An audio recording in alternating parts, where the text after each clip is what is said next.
ti sad poziv da se vratiš na mini ritual. Šta je mini ritual? 5 minuta prije početka učenja jedna zabavna aktivnost koju lako prekinemo. Zašto koju lako prekinemo? Pa ako je nekom je zabavna aktivnost mobitel, pa ako zaboraviš na 5 minuta i provedeš sat vremena na mobitelu, onda više to nije niti mini, niti ritual, jel tako?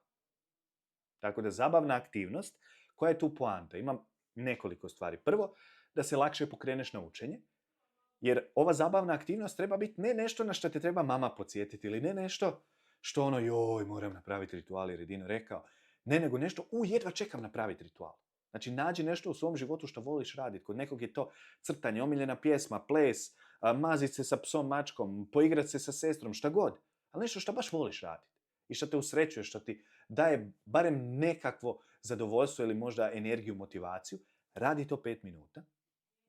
Da te niko ne treba gurat, znači da se lako pokreneš na tih 5 minuta. I onda odmah nakon tih 5 minuta, čim zvoni, čim istekne, najmanja radnja da možeš reći krenuo sam s učenjem.